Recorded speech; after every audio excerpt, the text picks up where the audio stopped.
When did you find out everyone in your school was in danger? I was sitting in Mr. Anetta's history class when the intercom blared, "Code red, this is not a drill." We'd practiced this countless times. Lock the door, lights off, hide. Mr. Anetta jumped for the lock, but before he could turn it, Vice Principal Medina's voice came on. "False alarm." Some prankster called in a fake threat. "Do not lock your doors. Continue with class." Mr. Anetta froze. My friend Maddie whispered, "But they said code red. That's the real one." He looked torn. Then came the sound that made our stomachs drop. Footsteps pounding the hallway. Not walking. Running. The VP came on again, angrier. "Any classroom that locks their door will have the teacher written up for insubordination." Mr. Anetta's hand slipped from the lock. He looked pale and sweaty, muttering, "Stay calm. Let's keep going." But no one was calm. The footsteps kept circling our floor, then upstairs, then back again.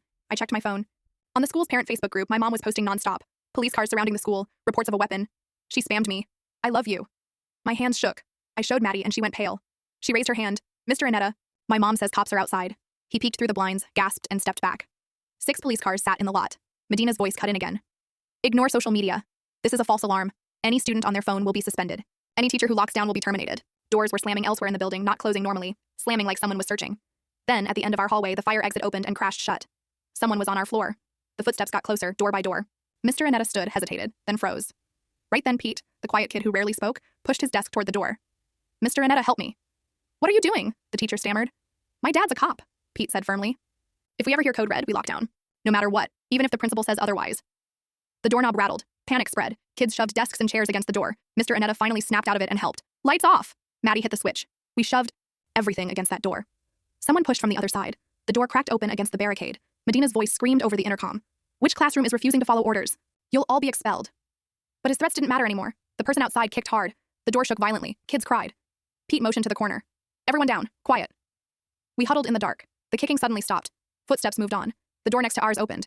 Then came the screaming. Real, terrified screaming. Mr. Anetta grabbed his phone, whispering into 911. "We're in room 203. Someone's in the building. They're in 205 now." Through the wall we heard chaos. Desks toppling. More screams. Running. Then footsteps sped past our room. Police voices followed. "Stay in your rooms!" Radios crackled. Boots pounded the hallway. A crash shook the floor. We stayed hidden 20 minutes until a knock. "Police, you're safe." Officers filled the hallway. The classroom next door was wrecked. Their teacher sat against the wall, in shock, whispering, "He had a knife." Police explained an expelled student had broken in with a weapon. Then the truth came out. Just last month, Vice Principal Medina convinced the school board to cut the security budget completely. He'd called drills paranoid, and safety measures fear-mongering for profit.